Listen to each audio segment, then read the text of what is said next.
Come here, Bjorn. Don't deny the gods. As the most charismatic Viking warrior, Bjorn has caught the eye of yet another woman.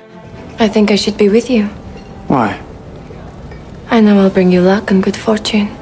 Her name is Ingrid, a servant to Queen Gunhild. Ingrid tells Bjorn that she is a luck bringer to men. Her previous lovers have all prospered greatly, and now she can help Bjorn become the greatest king in history. Although Bjorn's heart belongs to another, Ingrid's attentions nearly cause him to falter. Before setting out, Ingrid seeks out Bjorn again, boldly slipping naked into his bed. Come here, Bjorn. Don't deny the gods.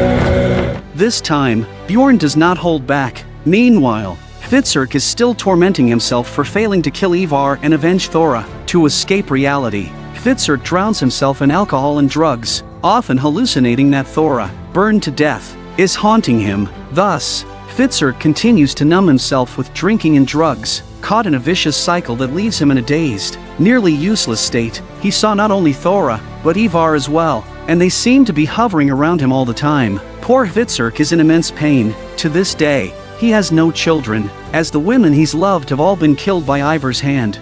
He's over there. On another front, Lagertha's farm is now established, and she suggests that Torvi leave her children with her. This would be more convenient for them, whether they're off exploring Iceland or helping Bjorn manage the kingdom. Torvi, of course, agrees to leave her children with the person she trusts most. Yet, this seemingly trivial matter lays the groundwork for Lagertha's eventual fate. One day, the outlaws of the deportation reached out to the old, the weak and the children in the neighborhood of the farm. They not only steal food and livestock but also violate them and even kill their young children. The women hope Lagertha will stand up for them, knowing that the bandits will return. Lagertha, the most famous shield maiden, refuses to stand idly by, and she digs up the sword she had buried. Before long, Bjorn's troops reach the Vestfold Isles, and those two messenger servants also join them. Surprisingly, Bjorn openly shares his battle plans with them. Their strategy is to approach the city by water under the cover of night, but before they could swim ashore the two attendants fled, and they sensed that the smell in the water was wrong, and an eerie silence emanated from the bank. Clearly, these two were spies for Olaf. Once again, Bjorn falls into an enemy trap. Just as the troops are puzzled, a fierce fire blazes on the water, illuminating the warriors clearly. Bjorn immediately orders a retreat and urges everyone to dive into the water, but the enemy is already prepared. As the rocket is fired, flames also ignite behind them, forming a fiery ring on the sea. Above them, the enemy archers are ready, and at Olaf's command, they begin to shoot mercilessly. Bjorn's warriors, still unclear about what's happening, are killed in the fiery onslaught. Meanwhile, Olaf, still unsure, proudly sings of the twilight of the gods. Retreat! Go under! Go under!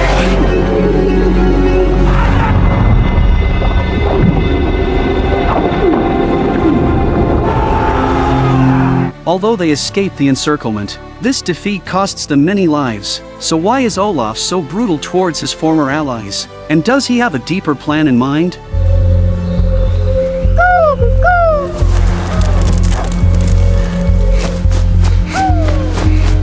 The boy had just finished signaling to his companion when a sharp-eyed bandit shot him down with a bow and arrow. From atop the hill, another boy saw the signal fires and immediately blew his horn, prompting the villagers to grab their weapons. This was a defense mobilization organized by Lagertha to repel the attacking bandits. Everyone, from 70-year-old elders to 7-year-old children, was called to contribute to the defense. Unfortunately, both young sentinels could not escape unscathed. The bandits, mistaking the signal fires and horn for signs of the villagers fleeing, headed straight for the warehouse to begin their plunder. Little did they know, the villagers had not fled but were fully armed and ready for battle. As they began to break down the warehouse doors, archers perched on the cliffs struck first. The women and children, with newly made bows and arrows, launched volley after volley, suppressing the bandits with a barrage of fire. Caught off guard, the bandits were forced to rush into the warehouse to seek cover.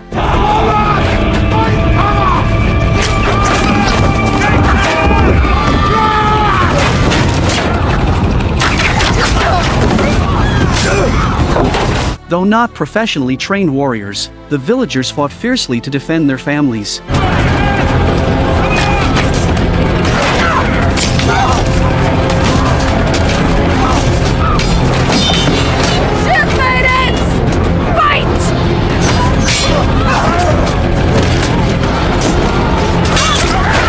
the organized resistance of the villagers took the bandits by surprise. They had assumed they were facing defenseless, frail villagers and had made no battle plans. Moreover, Whitehair had not expected Lagertha to be involved, so he was forced to order a retreat. Stop the attack! Get out! Get out now! As the villains fled, Hallie emerged from the bushes, picked up a long sword, and mimicked the adults in celebrating the victory. However, Hallie failed to notice Whitehair, who had not gone far, recognizing him as Bjorn and Torvi's son, and seeking revenge for the scar Bjorn had left on his face. Whitehair charged at Hallie. Even though Lagertha sensed the danger, she was too late to stop Whitehair on horseback. After striking down Hallie, Whitehair rode off. Having avenged his exile by killing Bjorn's son, Lagertha was devastated by grief. She had volunteered to look after the child, only to have her grandson lose his life under her watch. Hello, Lagertha. In Kattegat, Gunhild dreamt of a village burning, which she believed could be Lagertha's new home, but Ub was reluctant to mobilize forces based on a mere dream, as ruling the kingdom was a priority. Thus, the pregnant Gunhild set out herself to investigate, and by the time she arrived, Lagertha had already buried Hallie. Gunhild regretted arriving a step too late, and to fend off another invasion by the bandits, she stayed behind with a few shield maidens. They built additional fortifications, preparing to face the bandits' next assault. Meanwhile, Hvitserk continued to deteriorate. Ub thought Hvitserk's decadence stemmed from too much comfort, so he ordered him to lead a trade mission on the Silk Road. I hope you agree to this, Hvitserk. Trying to help you. I know.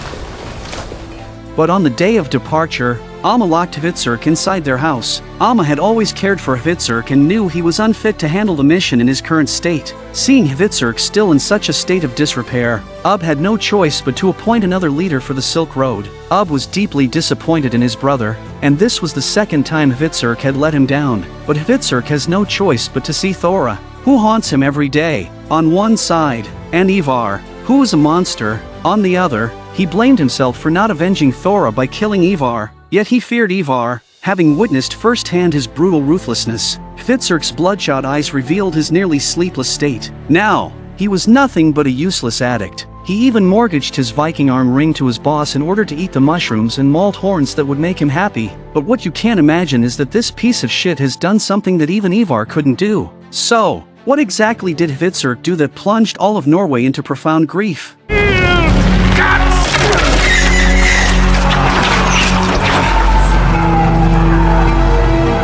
After his defeat in battle, Bjorn was invited by Olaf for negotiations. Olaf suggested they should stop trying to attack and look for another way to resolve their differences. As he wished to avoid further fratricidal conflict among their people, Olaf tells Bjorn to go back to his camp and give him an answer when he has a plan. Back at camp, Bjorn once again pressed Kjetil for the true version of the events in Iceland. This time, Kjetil finally told the truth, revealing the entire story of how he killed Eyvind and his family to Bjorn. Bjorn concluded that the shattering of his dream must have devastated Floki, and he saw Kjetil and Eyvind as the primary culprits. Bjorn even suspected Kjetil might have killed Floki, although he could not prove it at the moment. By revealing his thoughts prematurely, Bjorn's verbal warning not only failed to have any effect but also shook Kjetil's loyalty.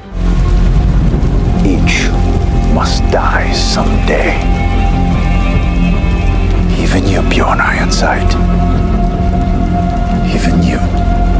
A few days later, Olaf thought of a way to prevent fratricide among their people by uniting all of Norway. Norway was fragmented, with continuous conflicts among royal families ruling their own territories. Olaf proposed that Bjorn, the great son of the Viking legend, become the king of Norway and their savior. He planned to gather all kings and lords for an election and was even willing to relinquish his own kingdom and power to support Bjorn. So, go away and consider my plan. You are both free to do so.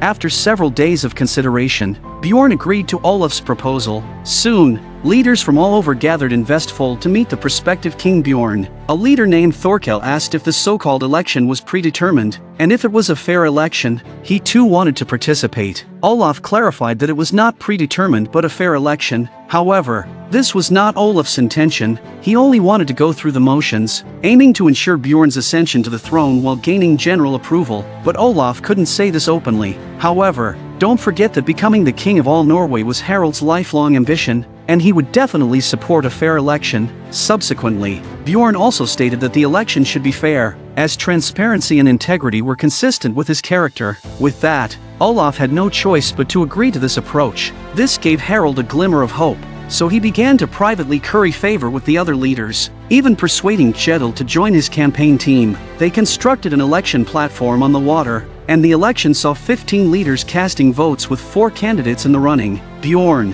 Harald, Thorkel and Hakon. The main competition was between Bjorn and Harald. Red runes represented Bjorn, and yellow runes represented Harald.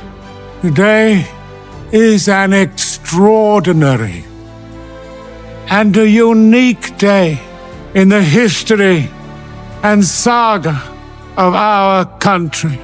Never before have our rulers willingly gathered together to elect one of their numbers as King of Kings, King of all Norway, to cast the first vote. I vote for Bjorn Ironside as King of all Norway. And I will also vote for Bjorn Ironside to be King of all Norway. Olaf and Harald got off to a good start by casting their votes for Bjorn, followed by several of Bjorn's supporters also voting for him. Just as Bjorn led by 4 votes and seemed confident of victory, the unexpected began. Various unnamed leaders started their performances. My vote goes to King Harald. And mine to Earl Thorketin. For Bjorn Ironside. I cast my vote for King Harald. And I also for King Harald. Before long, Harald had narrowed the gap to just 2 votes, and the situation didn't end there. Several more leaders cast their votes for Harald. At this point, Bjorn's anger was visibly evident, and Olaf also realized that the situation was about to spiral out of control.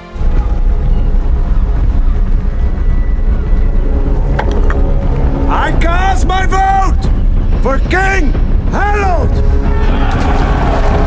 It was Harald leading with 7 votes to Bjorn's 6, and the last voter, leader Thorkel, also cast his vote for Harald. Ultimately, Harald won the election by a margin of 2 votes, defeating Bjorn. So, can Bjorn accept this result? Find out in the next episode.